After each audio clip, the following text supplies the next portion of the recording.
ประชุมมาวันนี้มันเกิดครับข้องอย่างไรอย่างแต่ว่าลมอะไรอย่างละแค่ทวดไหลย้อนก็ต้องเลยดูว่ามันเงินทวดไหลย้อนอนุภาพมันแรงหน่อยเดี๋ยวไม่คืนนะฮะมันจะดูนั่นแหละเนี่ยพี่จำเดียวนะถ้าได้สีเหนือเรียกว่าผมหมอบตูนเหนือเรียกว่าหมอบกันเรียกว่ามันจะขออนุญาตเลยคนที่คาดของไปปลูกต้นไม้แล้วเนี่ยจะมีมือหรอ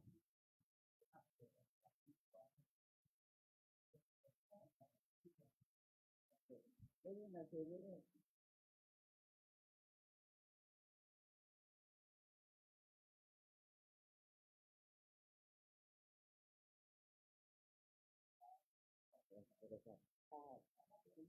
มื่อบางวันที่จะได้อยากจะดีบ้าง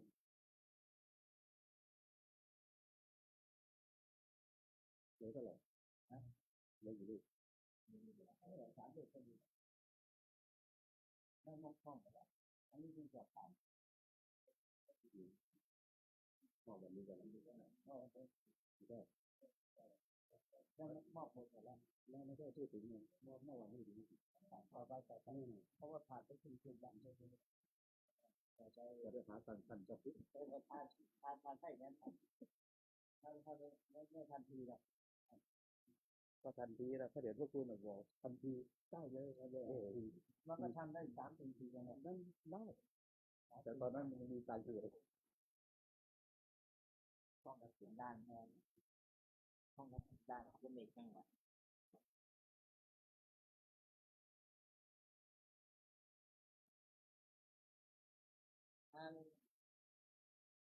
อันนี้ใครถวายข้าวสารนะ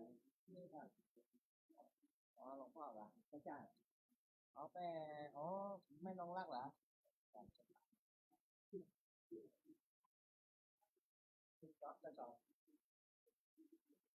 ญาติโยมก็ใส่บาตรวันวิสาขบูชาวันนี้นะ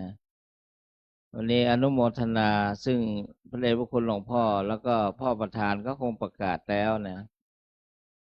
วันอาทิตย์ที่11 พฤษภาคม 2568 วันวิสาขบูชาอันตรงกับวันประสูติตรัสรู้ปรินิพพานแห่งพระบรมศาสดาสัมมาสัมพุทธเจ้านะ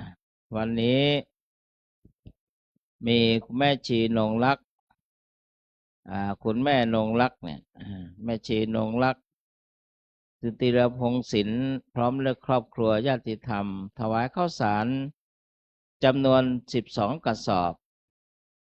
รวมเป็นกัปปิยพันธ์ปัจจัยค่าข้าวสารทั้งสิ้น 19,200 บาทเพื่อถวายเป็นสังฆทานมหาสังฆทานแด่พระภิกษุสงฆ์ผู้เข้าโครงการอบรมฝึกอบรมพระวิปัสสนาจารย์รุ่นที่15นะระหว่างวันที่22 พฤษภาคมถึง5 กรกฎาคม 2568ขออนุโมทนา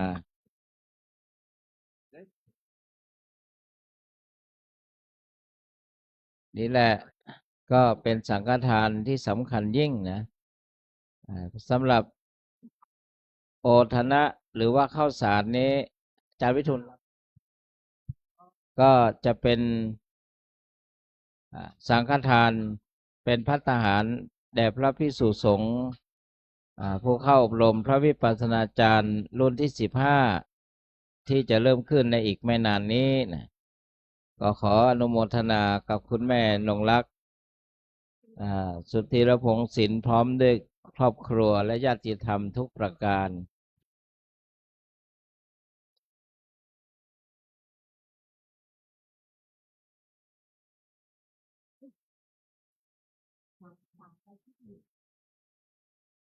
งั้นเวลาไปนึกถึงสังฆทานก็อย่าไปนึกถึงน้ำคุหรือว่าถังเหลืองๆอย่างเดียวทุกอย่างที่ถวายเป็นของสงฆ์เป็นสังฆทานนะ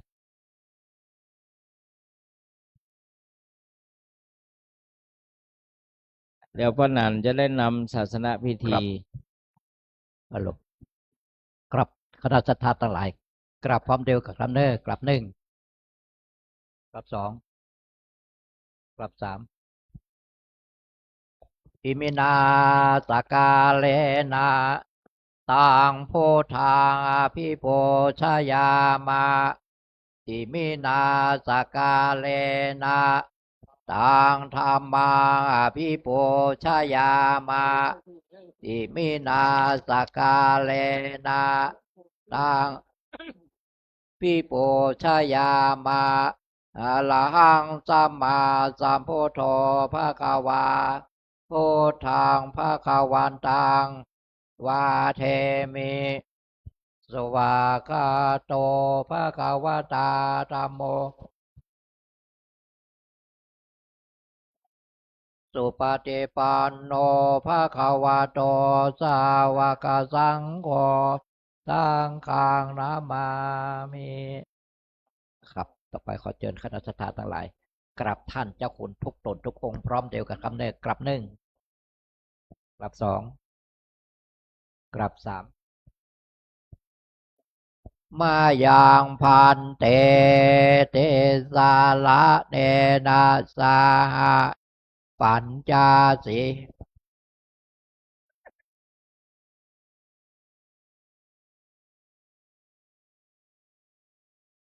สาลาเนนะสาหะปัญจลานิยาจามาตาเต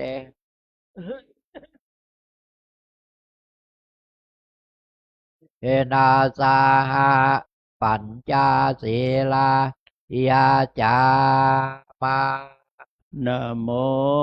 ตัสสะภะคะวะโตอะระหะโตสัมมาสัมพุทธัสสะนะโมตัสสะภะคะวะโตอะระหะโตสัมมาสัมพุทธัสสะนะโมตัสสะภะคะวะโตอะระหะโตสัมมาสัมพุทธัสสะนะโม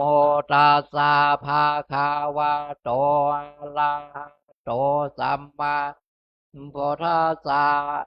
นะโมตัสสะภะคะวะโตสัมมาสัมพุทธัสสะนะโมตัสสะภะคะวะโตอะระหะโตสัมมาสัมพุทธัสสะพุทธังสรณังคัจฉามิ พุทธังสรณังคัจฉามิ ธัมมังสรณังคัจฉามิ ธัมมังสรณังคัจฉามิ สังฆังสรณังคัจฉามิ สังฆังสรณังคัจฉามิ ตุติยัมปิพุทธังสรณังคัจฉามิ ตุติยัมปิพุทธังสรณังคัจฉามิ ตุติยัมปิธัมมังสรณังคัจฉามิ ตุติยัมปิธัมมังสรณังคัจฉามิ ตุติยัมปิสังฆังสรณังคัจฉามิ ตุติยัมปิสังฆังสรณังคัจฉาตมิ ติยัมปิพุทธังสรณังคัจฉามิ ตาเตยัมเปโพธังสารนังคัสสามิ ตติยัมปิธัมมังสรณังคัจฉามิ ตาเตยัมเปธัมมังสารนังคัสสามิ ตติยัมปิสังฆังสรณังคัจฉามิ ตาเตยัมเปสังฆังสารนังคัสสามิ ปานาติปาตาเวระมณีเสขาปะตังสมาธิยามิ อานาเตปาตาเวรมณีสิกขาปะทังสมาธิยามิ อะตินนาตานาเวระมณีเสขาปะตังสมาธิยามิ อาทินนาตานาเวรมณีสิกขาปะทังสมาธิยาม กาเมสุมิจฉาจาราเวระมณี เสขาปะตังสมาธิยามิ สาเมโสเมสาจาลาเวรมณีสิกขาปะทังสมาธิยามิ มุสาวาตาเวระมณีเสขาปะตังสมาธิยามิ โมสาวาทาเวรมณีสิกขาปะทังสมาธิยามิ โสระเมรยามัจจปมาตาฐานะเวระมณีเสขาปะตังสมาธิยามิ โยลาเมลายาปัชชาปมาตาฐานาเวรมณีสิกขาปะทังสมา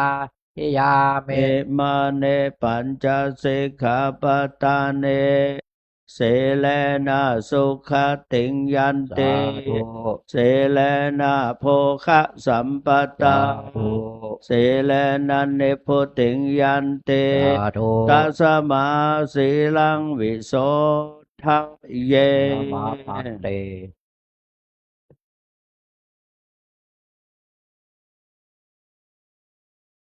ไม่ได้ว่ามีคำว่า จะต้องเสร็จ ก็เดี๋ยวกันเนาะ เขามอบทุนก่อน ขอมอบทุนก่อนเพื่ออันวันนี้รอบนี้มีการสอบซ่อมประโยค3ได้2รูปประโยค2ได้1รูปรวมกันถึงหมดนะ16รูปเนาะ16รูปนะ รวมก็คือ อันหาว่าประกาศได้หน่อยเทื่อแรกได้ตัวใด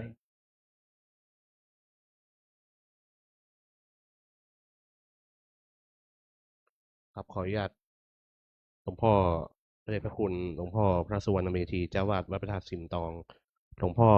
ผู้ช่วยเจ้าวาดทุกรูปนะครับ พระเถรพระภิกษุสามเณรทุกท่านนะครับ เจริญพรคณะสัตยาญาติโยมนะครับ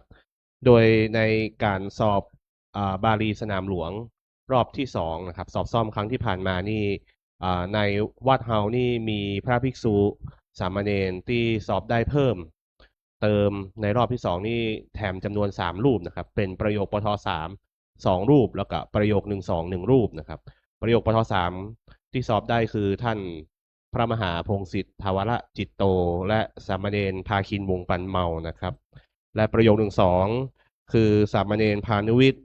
ผาผลนะครับอันนี้ทั้ง3รูปนี้สอบได้ในรอบที่2นี้นะครับทางนี้ตึงหมดในปีการศึกษาที่ผ่านมานะครับในวัดของเราเนี่ยมีพระภิกษุสามเณรสอบได้รวมทั้งหมด17รูปคนนะครับโดยแบ่งเป็นพระภิกษุ16รูปแล้วก็แม่ชี1ท่านนะครับอันนี้แจ้งคือคณะสัตยารับทราบนะครับข่าวก่อนนั้นหลวงพ่อได้มอบถวายทุนการศึกษาคือสามเณรพระภิกษุสามเณรแม่ชีที่สอบผ่านรอบแรกไปเมื่อวันที่ประกาศผลครั้งแรกเรียบร้อยแล้วนะวันนี้จะได้มอบคือในส่วนประกาศผลรอบที่2นี้คือแก่ผู้ที่สอบได้ในรอบที่2นะครับตามประโยคตามแต่ละประโยคนะครับนะประโยคละ 1,000 บาทนะประโยควันนี้เป็นประโยค3,000ประโยค2,000นะรูปนิมนต์ครับ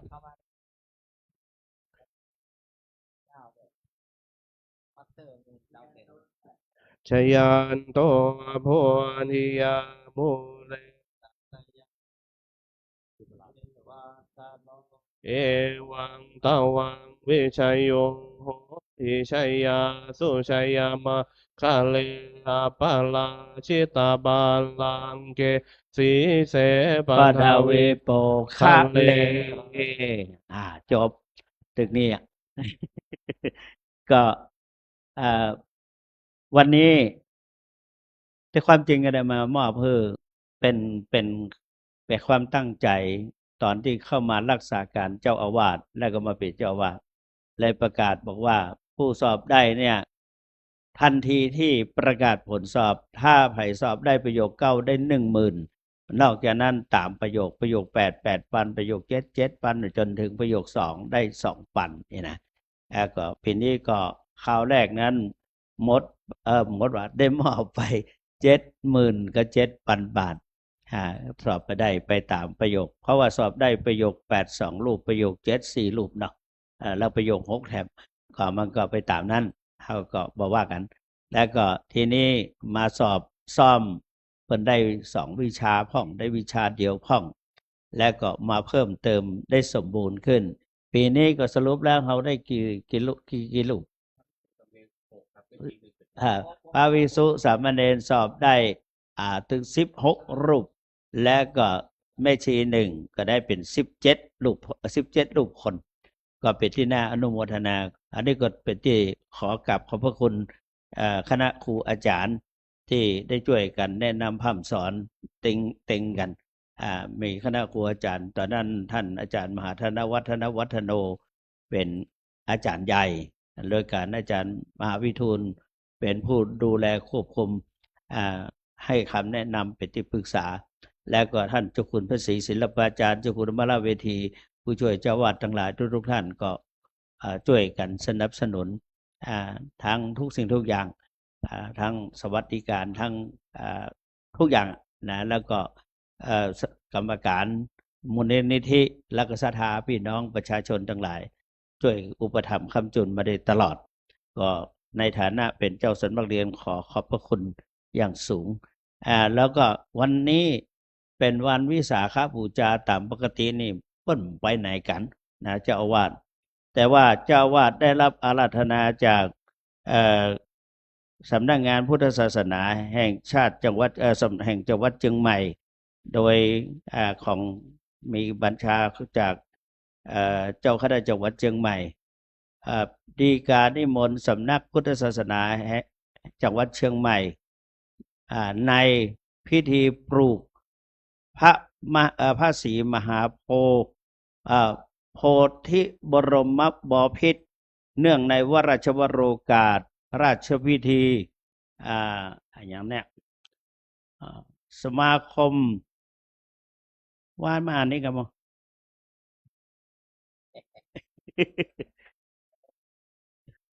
มันตา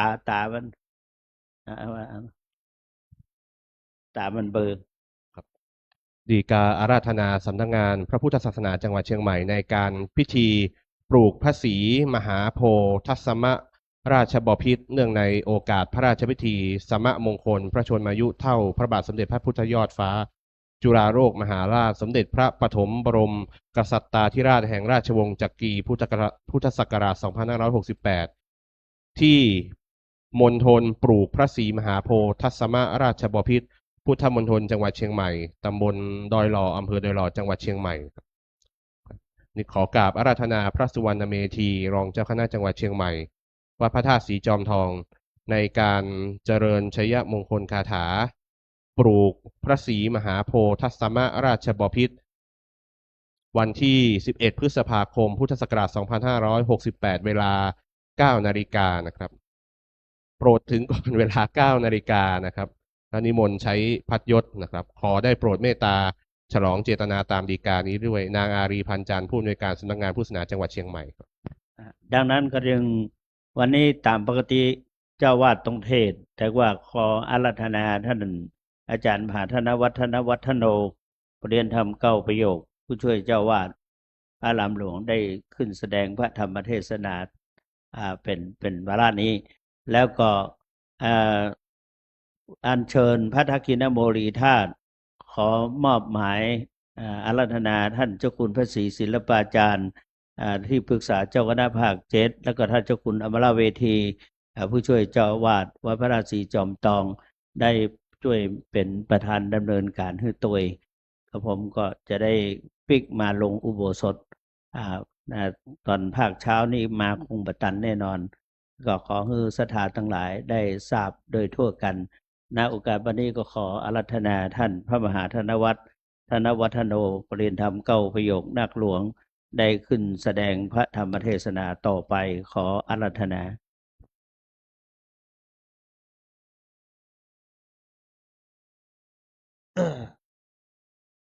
ลูกศิษย์หลวงพ่อไปไหน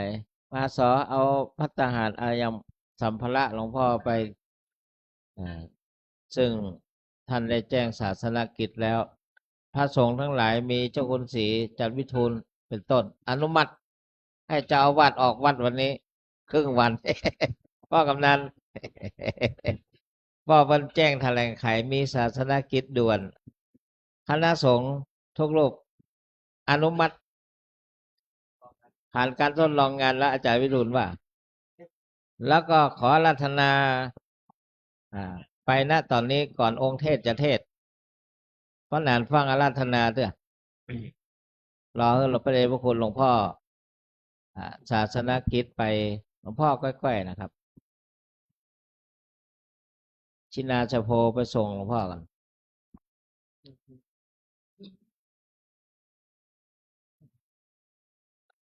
เจิญป้านัน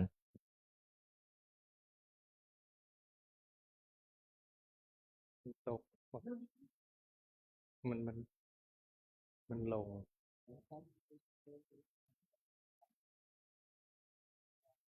ปรมาจาโลกาธิปเตสหัมปเตกัดอัญชาเล อันทิวลังอัญญาจัตถะสันติตาสตตาปรัชชกาสาติกาเอเสตุธรรมังอนุกัมปิมังปัจฉัง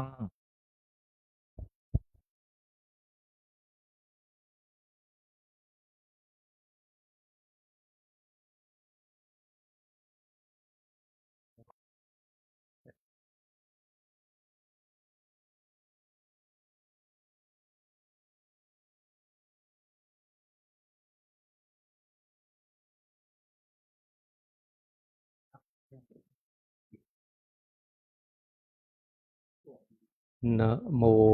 ตัสสะภะคะวะโตอะระหะโตสัมมาสัมพุทธัสสะนะโมตัสสะภะคะวะโตอะระหะโตสัมมาสัมพุทธัสสะนะโมตัสสะภะคะวะโตอะระหะโตสัมมาสัมพุทธัสสะสัพปุริโสภิกขเวกุเลชายมาโนพหุโนชนัสสะอัฏฐายะหิตายะสุขายะโหติณบัดนี้จักรับประทานแสดงพระธรรมเทศนา ในวิสาขบูชากถาพรรณนาว่าด้วยเรื่องวันวิสาขบูชา เนื่องในวันสำคัญทางพระพุทธศาสนา ที่คณะศรัทธาสาธุชนทราบกันอย่างดีว่า เป็นวันประสูติตรัสรู้และปรินิพพานแห่งองค์สมเด็จพระบรมศาสดาพระสัมมาสัมพุทธเจ้าในปีพุทธศักราช 2568 นี้ ตรงกับวันอาทิตย์ที่ 11 เดือนพฤษภาคม ในเช้าของวันนี้อาตมภาพจะได้ขอโอกาสเวลาแสดงพระธรรมเทศนาตามเวลาอันสมควรสืบไป น้อมกราบอาราธนาและเรียนเชิญญาติโยมสาธุชนทุกท่านนำมือลงนั่งฟังธรรมด้วยความเคารพในธรรม วันวิสาขบูชาเป็นวันเกิดสองดับสามเกิดสองคืออะไรดับสามคืออะไรวันวิสาขบูชาคณะศรัทธาจะทราบเป็นอย่างดีว่าเป็นวันประสูติตรัสรู้และปรินิพพานแต่ถ้าจะว่าโดยความหมายก็จะเป็นวันที่เกิดสองดับสามเกิดสองก็คือเป็นวันที่พระนางสิริมหามายามีพระประสูติการพระราชกุมารน้อยก็คือเป็นวันเกิดของพระบรมโพธิสัตว์ณสวนลุมพินีวันนี้เป็นการเกิดครั้งที่หนึ่งเกิดครั้งที่สองก็คือพระโพธิสัตว์พระมหาบุรุษ ได้ประทับนั่งใต้ต้นพระศรีมหาโพธิ์และได้ตรัสรู้อนุตตรสัมมาสัมโพธิญาณเป็นพระสัมมาสัมพุทธเจ้าใต้ต้นพระศรีมหาโพธิ์นี่คือเกิดสองดับสามหมายถึงอะไรดับสามก็คือหมายถึงวันที่พระสัมมาสัมพุทธเจ้าได้ตรัสรู้เป็นพระอนุตตรสัมมาสัมได้ตรัสรู้อนุตตรสัมมาสัมโพธิญาณเป็นพระพุทธเจ้าก็คือเป็นวันที่กิเลสดับหรือว่ากิเลสนิพพานกิเลสนิพพานนี้คือครั้งที่หนึ่งครั้งที่สองดับอะไรครั้งที่สองก็คือเป็นวันที่พระสัมมาสัมพุทธเจ้าได้เสด็จดับขันธปรินิพพานภาษาชาวบ้านก็คือว่าตายครั้งที่หนึ่งก็คือกิเลสตายครั้งที่สองคือขันธะก็คือขันธ์ทั้งห้าเสด็จดับขันธปรินิพพานณต้นใต้ต้นสาละคู่ที่สวนสารวโนทยานกรุงกุสินาราส่วนดับอันที่สามคือดับอะไรดับอันที่สามก็คือธาตุปรินิพพานเหตุการณ์นี้ยังไม่เกิดขึ้นธาตุปรินิพพานนี้ยังไม่เกิดขึ้นสี่เหตุการณ์นั้นเกิดขึ้นหมดแล้วธาตุปรินิพพานจะเกิดขึ้นก็ต่อเมื่อพระพุทธศาสนา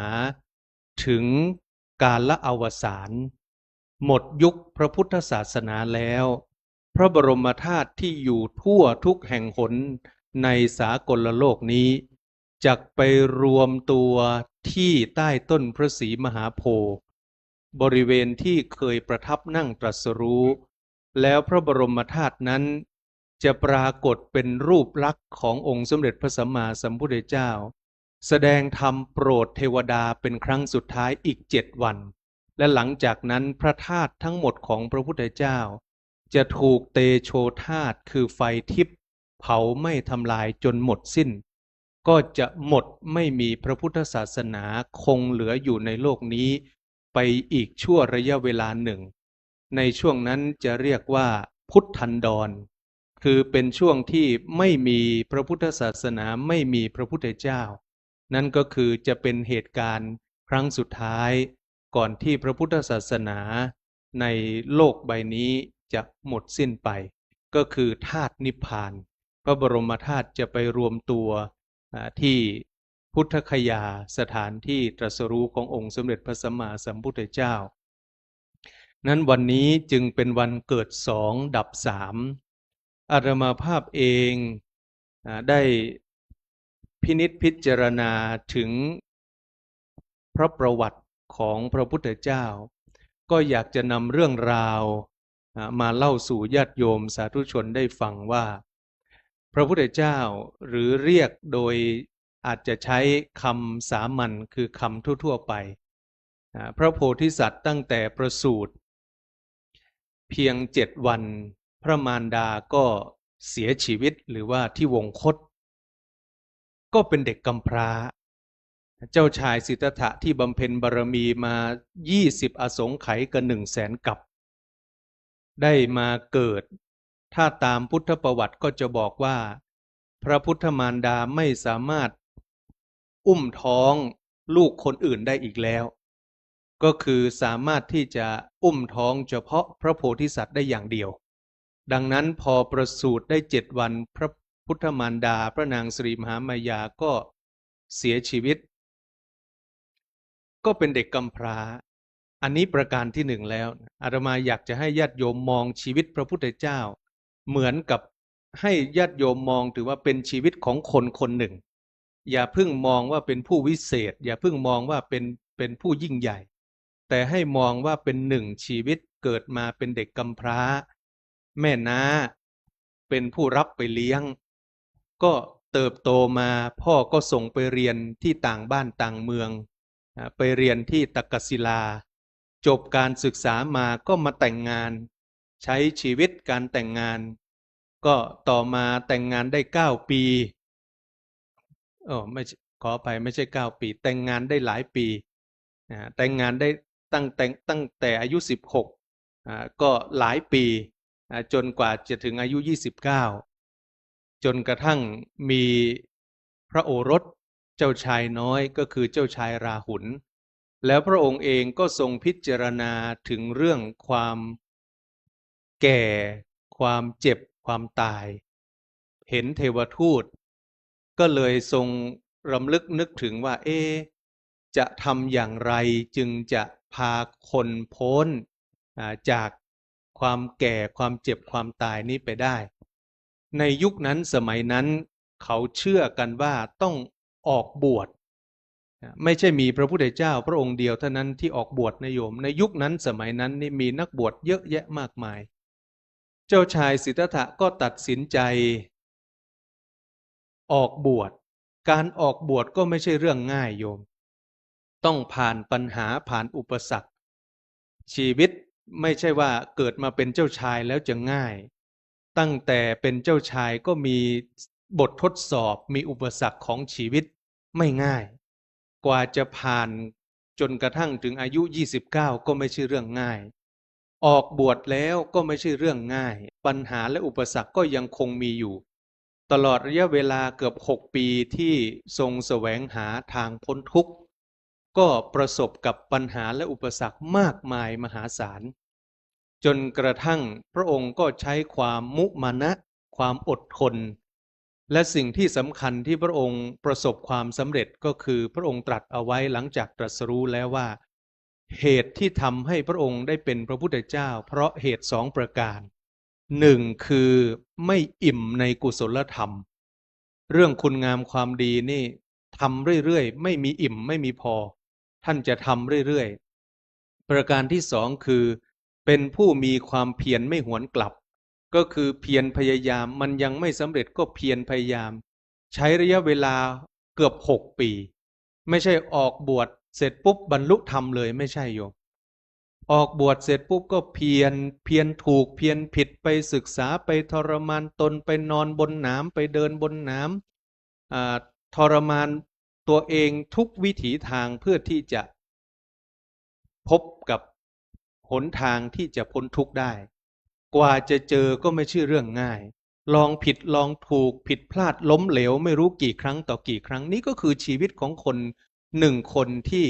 กว่าจะประสบความสำเร็จก็ไม่ใช่ว่านุ่งห่มผ้ากาสาวพัสแล้วก็จะเป็นพระพุทธเจ้าเลยก็ไม่ใช่พระองค์ก็ใช้ความเพียรพยายามชนิดที่พระองค์ตรัสว่าการบำเพ็ญทุกขกิริยาคือการทรมานร่างกายของพระองค์นี้ไม่มีใครในอดีตและในอนาคตจะทำได้เท่าพระองค์อีกแล้วคือไม่มีใครทำได้เหมือนเจ้าชายสิทธัตถะอีกแล้วพระองค์เห็นว่ายังไม่ใช่หนทางตรัสรู้ก็เลยทรงมาเริ่มบำเพ็ญเพียรทางใจอันนี้คือสิ่งที่พระองค์ได้กระทำแล้วก็กว่าจะตรัสรู้เป็นพระสัมมาสัมพุทธเจ้าก็มีทั้งพญามารก็มีทั้งเทวปุตตมารมีขันธมารมีสังขารมารมีมารหลายชนิดที่มาทดสอบกว่าจะตรัสรู้เป็นพระสัมมาสัมพุทธเจ้าเมื่อเป็นพระสัมมาสัมพุทธเจ้าแล้วโยมคิดว่าอุปสรรคปัญหาหมดไปหรือยังไม่หมดปัญหาอุปสรรคต่างๆก็ยังคงมีเหมือนเดิมไม่ได้หมายความว่า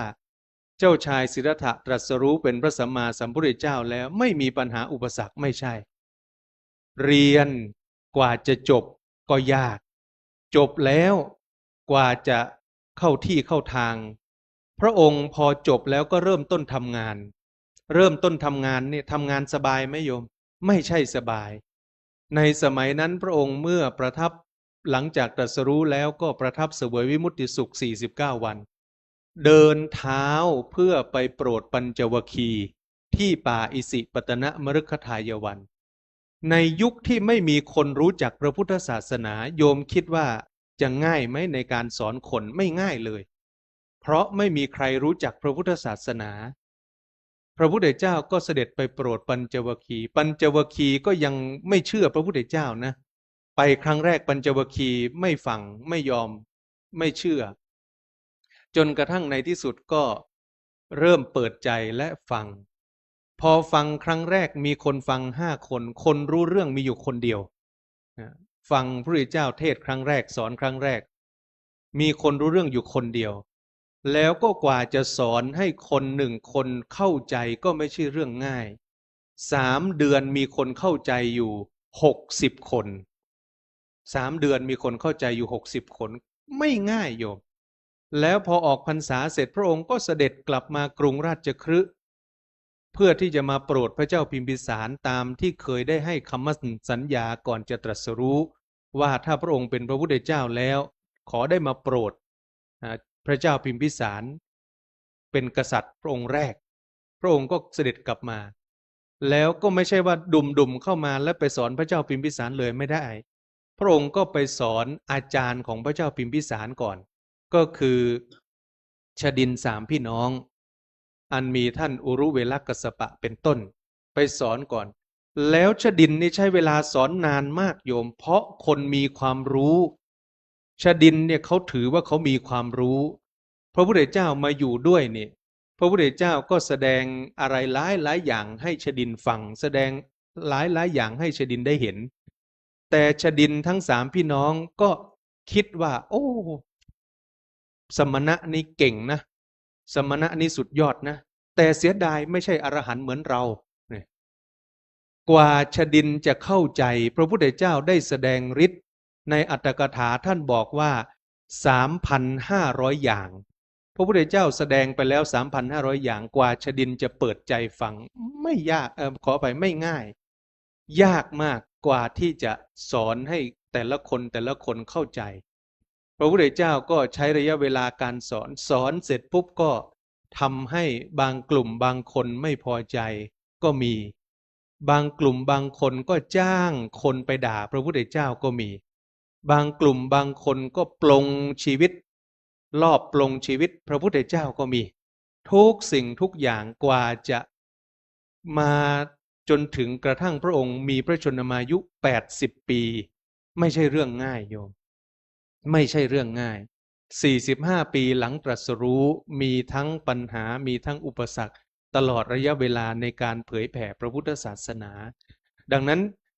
อาตมานำเรื่องราวของชีวิตพระพุทธเจ้ามาเล่าให้ญาติโยมฟังโดยย่อนั้นเพื่อจะบอกอะไรก็เพื่อจะบอกกับญาติโยมสาธุชนทุกท่านว่าชีวิต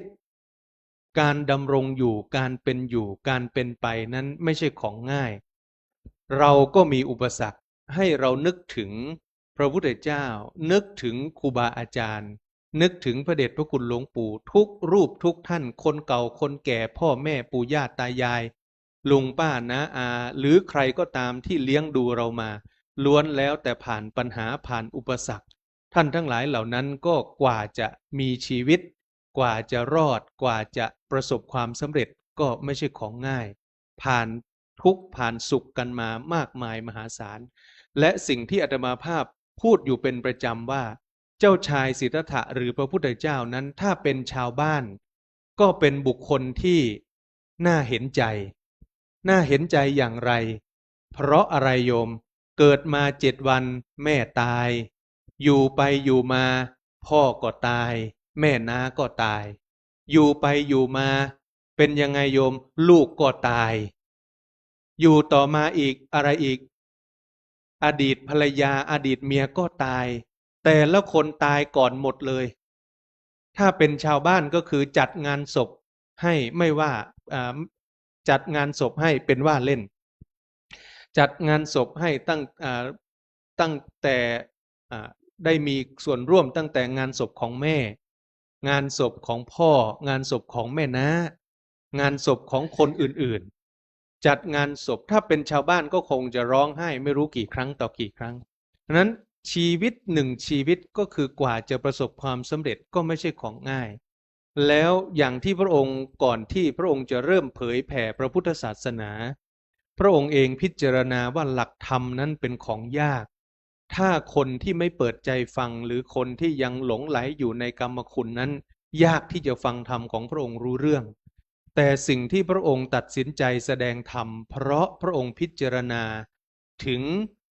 บุคคลประเภทหนึ่งดอกบัว3 เหล่า4 เหล่านี่ญาติโยมเคยได้ยินมาแล้วพระองค์ตัดสินใจแสดงธรรมเพราะพระองค์พิจารณาว่าบุคคลในโลกใบนี้มีอยู่3 จำพวก จำพวกที่หนึ่งคือได้เห็นพระสัมมาสัมพุทธเจ้าก็ตามไม่ได้เห็นพระสัมมาสัมพุทธเจ้าก็ตามได้ยินธรรมได้ฟังธรรมของพระสัมมาสัมพุทธเจ้าก็ตามไม่ได้ยินก็ตามคนประเภทที่หนึ่งนี้เขาจะเป็นคนดีได้โดยอุปนิสัยของเขาโดยสันดานของเขาเขาจะเป็นคนดีได้บุคคลประเภทที่สองคือจะเห็นพระพุทธเจ้าก็ตามไม่เห็นก็ตามได้ยินก็ตามไม่ได้ยินก็ตามบุคคลประเภทนี้ไม่สามารถเป็นคนดีได้โดยสันดานของเขาโดยอุปนิสัยของเขาประเภทแรกคือไม่ได้เห็นไม่ได้ยินแต่ก็เป็นคนดีได้โดยพื้นฐานประเภทที่สองคือจะเห็นหรือไม่ได้เห็นมันถึงบดีมันถึงเป็นคนดีกับเปิ้นบ่ได้ส่วนบุคคลประเภทที่สามนั้นคือต้องได้เห็นพระสัมมาสัมพุทธเจ้าต้องได้ฟังธรรมจากพระพุทธเจ้าจึงจะเป็นคนดีได้จึงจะเข้าสู่กุศลธรรมได้พระพุทธเจ้าอาศัยบุคคลประเภทที่สามจึงตัดสินใจแสดงธรรมและเป็นประโยชน์แก่บุคคลสองประเภทที่เหลืออาจจะมีโอกาสได้ฟังธรรมไปด้วยนั้นญาติโยมทุกท่านอาตมาภาพได้ยกพระบาลีขึ้นเป็นนิเขปบทในเบื้องต้นที่บอกว่าสัพปุริโสภิกขเวกุเลชายมาโนเป็นต้นแปลเป็นภาษาไทยว่าคนที่เป็นสัตว์บุรุษเมื่อเกิดมาในตระกูลใดตระกูลหนึ่งก็จะเกิดมาเพื่อประโยชน์เกื้อกูลเพื่อความสุขแก่ผู้คนเป็นจำนวนมากนี้คือชีวิตของพระสัมมาสัมพุทธเจ้าคือเกิดมาแล้วก็มีเป้าหมายพระองค์พัฒนาตัวเองเรียนรู้ฝึกฝนตนเองพัฒนาตัวเองแสดงให้เห็นถึงว่ามนุษย์ทุกคนสามารถพัฒนาตัวเองได้สามารถเปลี่ยนแปลงตัวเองได้พระพุทธเจ้าก็เปลี่ยนแปลงคือพัฒนาตัวเองจากคนธรรมดา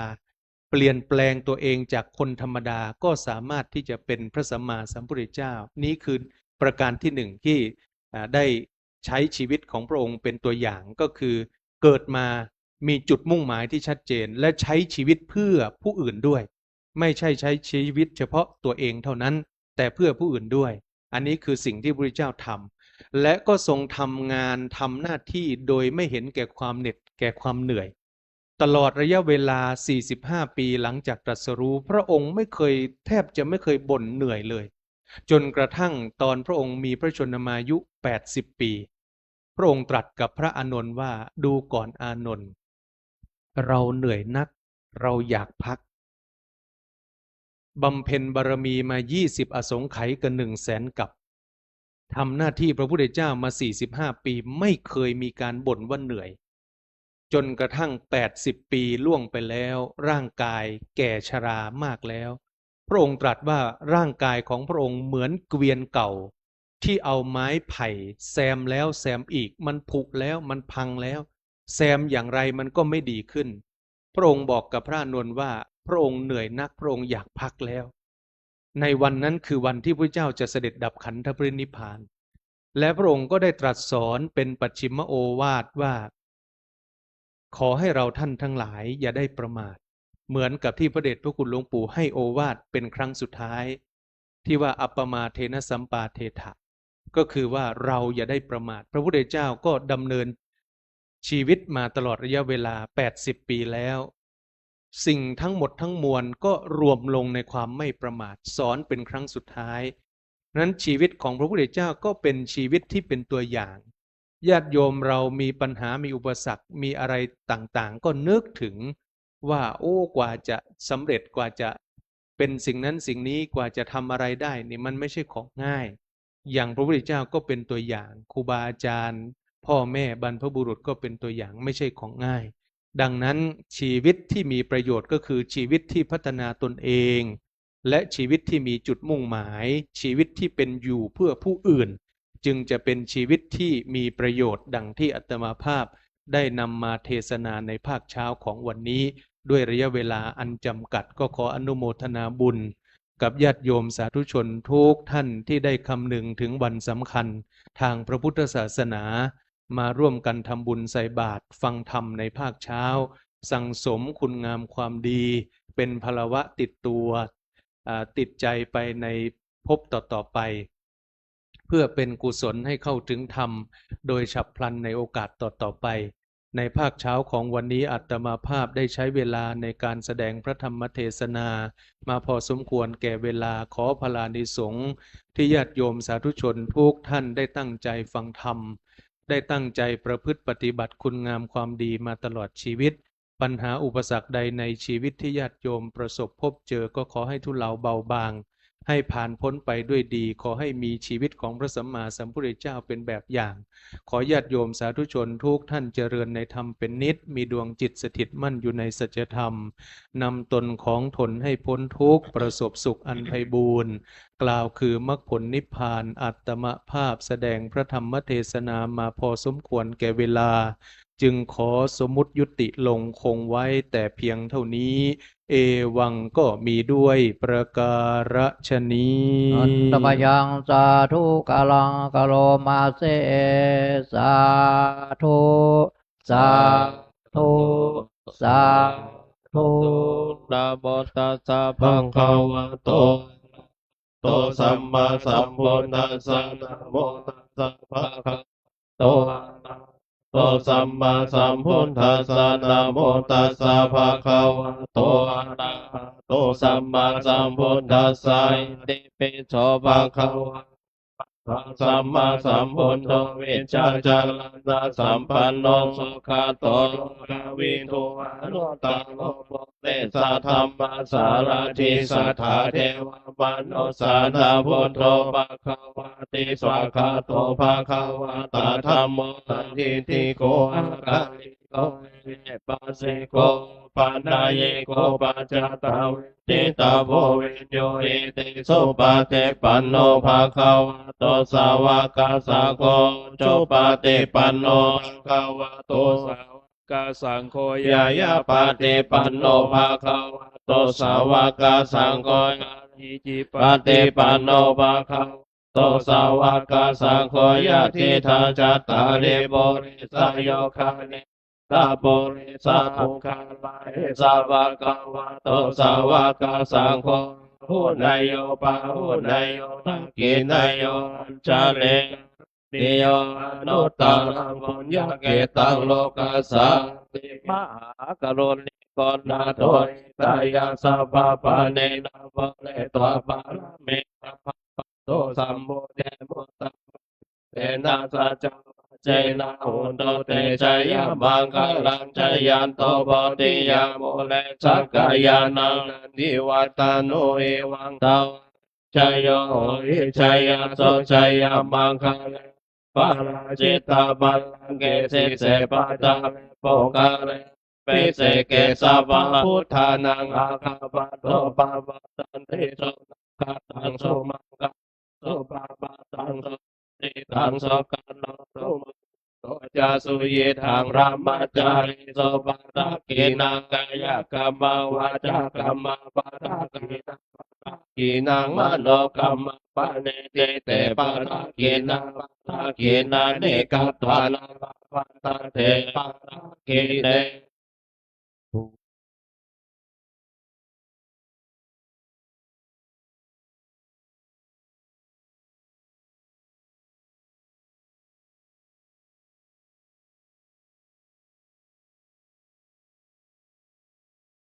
ญาติโยมประเคนอ่าการประพฤติการเทศนาในภาคเช้าวันนี้ในเวลา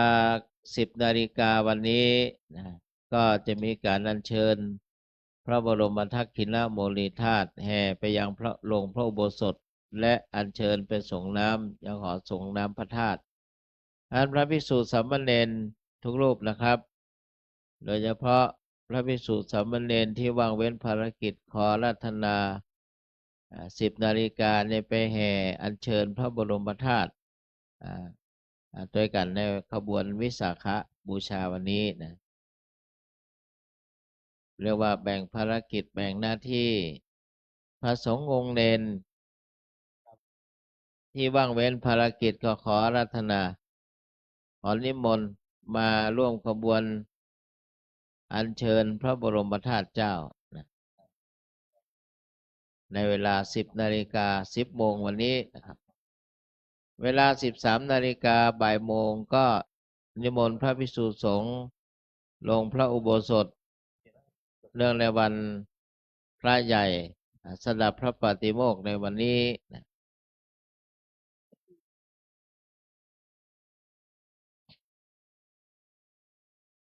กับผมอาตมาในนึกถึงพระเดชพระคุณหลวงปู่โอวาทไว้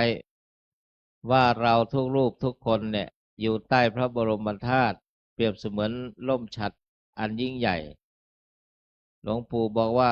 ก็พึงสังวรให้ระลึกนึกถึงฉัตรหรือลมอันยิ่งใหญ่นั้น เพราะว่าอยู่ใต้พระบรมธาตุขอให้สังวรเช่นนี้เอามหาวาชุดแม่สาธุอยู่อันโนสุขัง ยะถาวาริวหาปุราปริปุเรนติสาคะรัง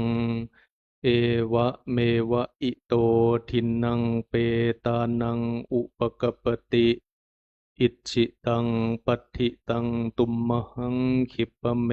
วะสมิจฉตุสัพเพปุเรนตุสังกปาจันโทปนะระโสยถามณิโชติระโสยถาสัพพิติโยวิวัชชันตุสัพพะโรโควินัสตุมาเตภวัตวันตรายโยสุขีทีขายุโกภวะอภิวาทนะสีลิสะนิจจังวุธาปจายโนจัตตารโอธรรมาวัฏันติอายุวันโนสุขังภะลัง สาธุสาธุสาธุครับคณะสัตยาทั้งหลายช่วยกันยกขันเข้า แล้วก็มาบัตรมาถวายท่านพระคุณเจ้าครับ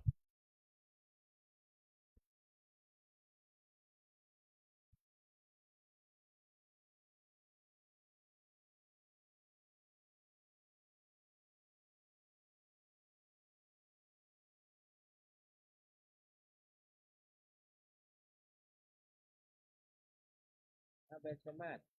ถวายอาจารย์วิทูลอ๋ออนุโมทนาบุญนาลูกนะเป็นอาจารย์ผมเรียกเป็นสมาธิเพราะปีเดียวกับผมเกิดปีเดียวกันอาจารย์วิทูลรับหลังตรงหน้าละตรงหน้าละมาได้อ่านผมมาเมื่ออาจารย์เดี๋ยวดูปวดนะเดี๋ยวปวดนะเดี๋ยวใจเย็นๆ น้ำพริกผักนึ่ง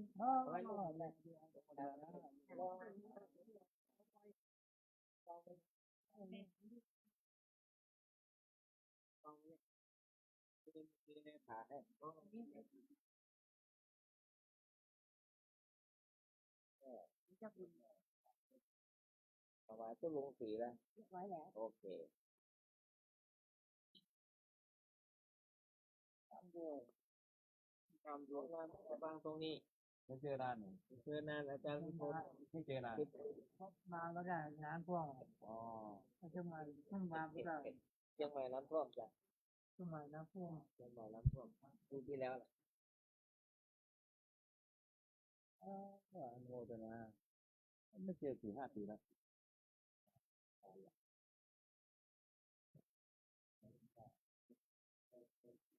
สามเณรคงครบนะครับ ลูกเนรรูปใดไม่ได้ก็ยกมือพี่ไอ้ดูแล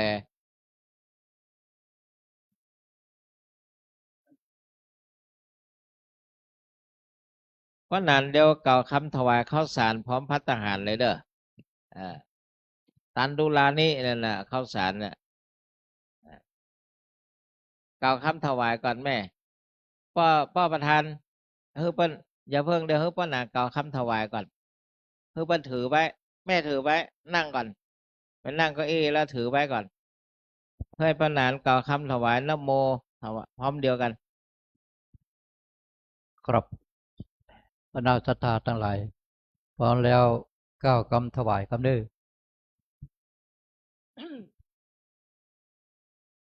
นะโมตัสสะภะคะวะโตอะระหะโตสัมมาสัมพุทธัสสะนะโมตัสสะภะคะวะโตอะระหะโตสัมมาสัมพุทธัสสะนะโมตัสสะภะคะวะโตอะโตสัมมาสัมพุทธัสสะปัดด้วยผมครับเยมาเนมายังพันเต พัตตานิจาดันตุรานิจาสปาลิวาลาเนภิกขุสังฆาสาโอโนชยามะสาธุโนพันเตภิกขุสังโฆ อิมาเนพัตตานิจาตันตุรานิจาสปาลิวาลาเนปฏิคันหาตุอามหากังเทคาลตังหิตายะสุขายะข้าแด่พระสงฆ์ผู้เจริญข้าพระเจ้าทั้งหลายขอน้อมถวายภัตตาหารและข้าวสารพร้อมทั้งบริวารทั้งหลายเหล่านี้แก่พระภิกษุสงฆ์ขอพระภิกษุสงฆ์จงรับภัตตาหารและข้าวสารพร้อมทั้งบริวารทั้งหลายเหล่านี้ของข้าพเจ้าทั้งหลายเพื่อประโยชน์และความสุขความเจริญแก่ข้าพเจ้าทั้งหลายตลอดกาลนานเทิน สาธุแม่นงรักประเคนที่ทุลุงเจ้าคุณศรีแม่ประเคนนั่นแหละประเคนฝ้ายเนี่ยถือว่าประเคนข้าวสารทุกอย่างสาธุ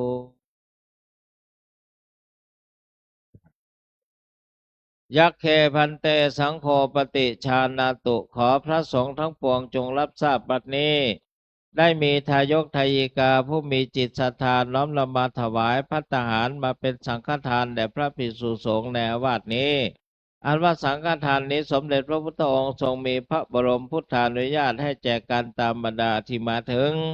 ฉะนั้นพระสงฆ์ทั้งปวงจะเห็นสมควรหรือไม่เห็นสมควรหากเห็นว่าไม่เป็นการสมควรแล้วไซร้ก็ขอจงโปรดทักท้วงขึ้นในท่ามกลางระหว่างสงฆ์อย่าได้เกรงใจหากเห็นว่าไม่เป็นการหากเห็นว่าเป็นการสมควรแล้วก็ขอจงเป็นผู้นิ่งอยู่บัดนี้พระสงฆ์ทั้งปวงนี้อยู่ข้าพเจ้ารู้ได้ว่าเป็นการสมควรแล้วจะขอสมมุติตนเป็นผู้แจกของสงฆ์ต่อไปณกาลบัดนี้นะโมตัสสะภะคะวะโตอะระหะโตสัมมาสัมพุทธัสสะนะโมตัสสะภะคะวะโตอะระหะโตสัมมาสัมพุทธัสสะนะโมตัสสะภะคะวะโตอะระหะโตสัมมาสัมพุทธัสสะอายังพันธมะภาโกมหาเถรสัพปาปุณาติส่วนที่หนึ่งย่อมถึงแก่พระมหาเถระผู้อยู่เหนือข้าพเจ้าอวาเสสาภาคาอมหากังปาปุนันติส่วนที่เหลือย่อมถึงแก่ข้าพเจ้าทั้งหลายคือพระเถระมัชฌิมะตลอดจนนวกะรูปสุดท้ายตลอดจนบรรดาสามเณรทั้งหลายคือหัดญาติโยมอุบาสกอุบาสิกาแม่ชีโยคีผู้ประพฤติวัดปฏิบัติธรรมทั้งหลายตลอดถึงดิรัจฉานทั้งหลายเทยถาสุขังปริพุนชันตุขอให้ท่านทั้งหลายเหล่านั้นจงบริโภคตามความสุขความสบายเถิดสาธุ สังเกนารุจติสังเกนารุจติสังเกนารุจติอาจารย์ขออนุญาตให้พระครูปลัดแจ้งข่าวสารอีกสักหน่อยครับขออนุญาตคณะสงฆ์แห่งกรรมนะครับเจริญพรคณะศรัทธาแถมรอบนะครับเนื่องด้วยในปีนี้วัดเฮามีผู้สอบปรริญญาธรรม6 ประโยคได้1 รูปนะครับเมื่อตะวานี้ท่านได้รับท่านพระ1 รูปที่สอบได้คือท่านพระมหานรงค์ฤทธิ์ทิติสัมปันโนนะครับสอบได้ปรริญญาธรรม6 ประโยคนะครับเมื่อตะวาที่ผ่านมาได้รับการกราบอาราธนานิมนต์จากสำนักงานพุทธศาสนาแห่งชาติคือเข้ารับการทรงตั้งปรริญญาธรรมที่วัดพระศรีรัตนศาสดารามในพระบรมมหาราชวังนะครับโดยพระบาทสมเด็จพระเจ้าอยู่หัวเป็นผู้ทรงพระราชทานพัดปรริญญาธรรม6 ประโยคนะโดยวันนี้ท่านจะเดินทางปิกมายังวัดเฮาในช่วง ช่วงเย็นนะครับช่วงประมาณเวลาทำวัดเย็นนะครับในการนี้ก็เลยจะขอเจริญพร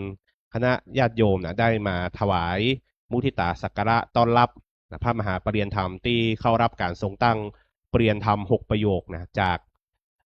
วัดพระศรีรัตนศาสดารามในพระบรมมหาราชวังซึ่งท่านไปรับมาแล้วแล้วก็จะเดินทางกลับมาถึงวัดเฮาเมื่อค่ำวันนี้นะครับเนาะอันนี้แจ้งคือคณะศรัทธารับทราบนะครับประโยคสามมอบประกาศนียบัตรเปลี่ยนธรรม3ประโยคแล้วกับประโยค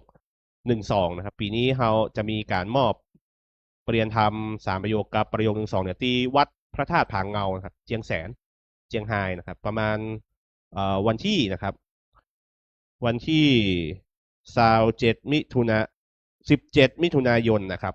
17 มิถุนายนนะซึ่งในปีนี้วัดเฮามีผู้สอบผ่านประโยคปท3และประโยค1-2เนี่ยจำนวน5รูปนะครับ5รูปนะก็จะได้เดินทางไปรับการทรงตั้งเปลี่ยนธรรม3ประโยคแล้วก็รับใบประกาศนียบัตรประโยค1-2ในวันที่17 มิถุนายนอันนี้แจ้งคือคณะศรัทธาญาติโยมทราบเหมือนกันนะครับต่อไปขอทุกท่านได้รับอนุโมทนาเป็นภาษาบาลีจากคณะสงฆ์ดังต่อไปนี้ยะถาวาริวหาปุราปาริปุเรนติสาครังเอวเมวะอิโตทินังเปตานังอุปกปปติอิจิตังปจิตังตุมหังคิปะเมวะสมิจจตุสัพเพปุเรนตุสังกปาจันโทปนรโสยถามณิโชติระโสยถาสัพพิติโยวิวัชชันโตสัพพะโรโควินัสสตุมาเตภวัตวันตารายโยสุขิเตคายุโกภวะสัพพิติโยวิวัชชันโตสัพพะโรโควินัสสตุมาเตภวัตวันตารายโยสุขิเตคายุโกภวะสัพพิติโยวิวัชชันโตสัพพะโรโควินัสสตุมาเตภวัตวันตารายโยสุขิเตกายโกภวะเววะตันนัสสิเลสเนจังวัฏังปัจจายโนจัตตารโลธรรมวัฏฏะเตอา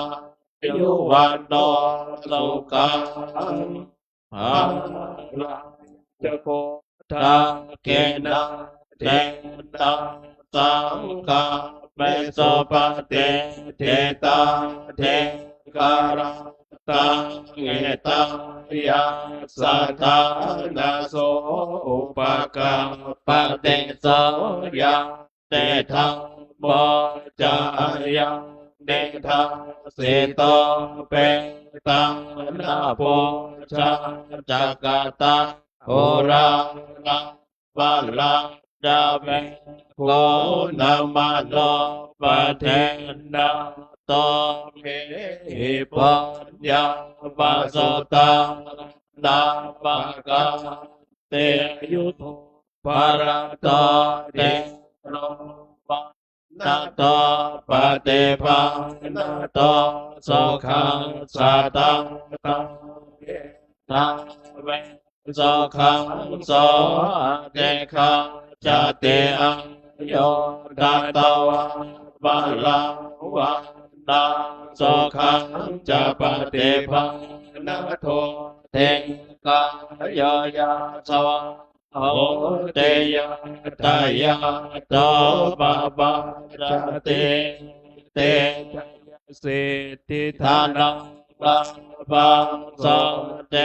ปะกายะโสขังปะรังสิริอาโยจาวันโนจาภคังวุฒิจยสวะสตวะสาจายุจาชิ สิทธิภาวันตุเตภวตุสัพพมังคารังขันโตสัพพะเท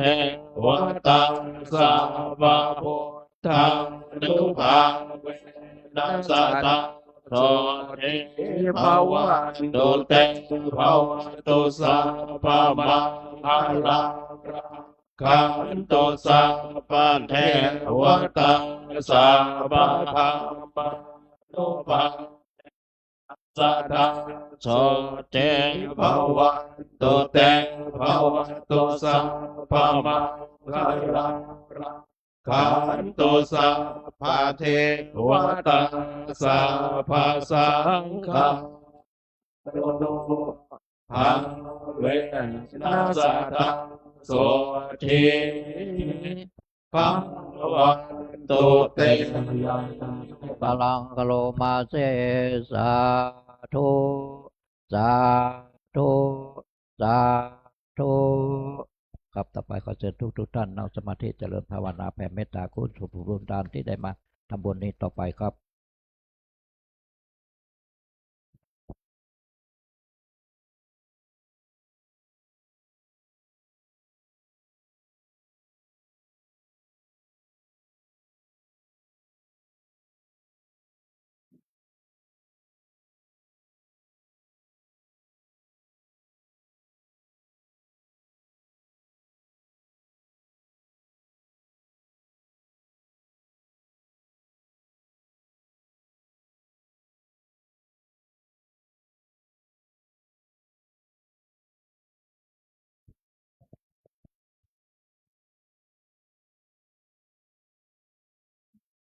ครับสุกรเกิดเวลา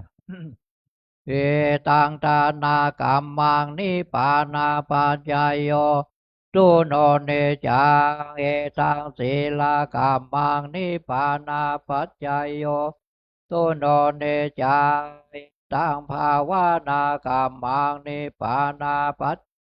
โหตุโนเนจังยังกินเจโกจาลังกาตาปังกัมมังกเตเอกาตังปุญญังโนอนุโมทันโตสุนันโตพนโตเย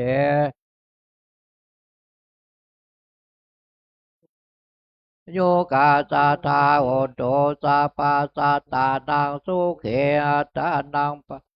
หาลันโตมาตาปิตาสุเขตาโหนโตโตกาปามุจันโตสัพเพสุขิตาโอนโตโตกาปามุจันโตสัพเพยติกาโอนโตโตกาปามุจันโตสัพเพปิสาสัพเพยาคาสัพเพเปตาสุขิตาโตกาปามุจันโตสัพเพนาคาตาสุขิตาโตกาปามุจันโตสัพเพเทวาสุขิตาโหนโตโตกาปามุจันโตจาริโยปัจจายาสุขิตาโหนโตโตกาปามุจันโตปะเตนังสัมมิจันตุโอวันตามิพุทธังสัพพะเมโตสังฆามาตาเมสามาตาเมวันเทวันตามิสังขังสัพพะ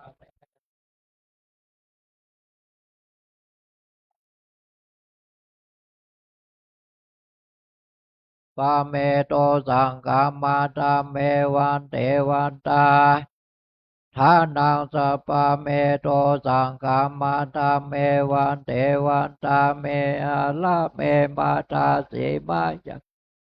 เมโตสังฆามาตาเมวันเทวันตายังสัพพังสัพพะทาเนสุปาทิสิกขาสาเลลาธากาลังสัทธานันทาโลเกเทวาโลเกพระมาโลเกเปลังกาติเปสาลิลาธาตุโยเกสาธาตุระหันตาธาตุโยเจติยังเตธรรมกาเตสะเพสัมปทาเจติยัง วันตามิสัพพาโสครับต่อไปวันตาน้อยลูกเงินดุปูนแล้วก็ท่านเจ้าขุนทุกตนทุกองค์ครับ วันตาเมพันเตสัพพังอาปาลาทังกามาตาเมมายังกาตังปนยังสามินากาตังปนยังไม่ห่างตาตาพังสาธุสาธุอนุโมทามิ ในนามพระสงฆ์ทั้งมวลขอกล่าวคำว่าจัตตารโอธรรมาวัฏันติอายุวโนสุขังภารา สาธุสาธุสาธุต่อไปกล่าวกำลาพร้อมเด็กกันครับ อันตาทาเนมายังปันเตคัจฉามาพาหุกิจจามายังพาหุกาลเนยา ยัสสธานิตุมเหกาลังมัญญธา สาธุพันเตสาธุพันเตสาธุพันเตปอนกำเนิดสัพพิติโยวิวัตสันตุสัพพะโลกโกวินัสสตุมาเตภวะตนตรายโยสุขีติกายโยโกภวะปิวัตนั ท่าน น ได้รับสิน จา จาก ก อา อุ จารย์ ตา นิคุณ ปัจจายโนจตารโลธรรมาวัฏันติอายุวันโนสุขังปะลัง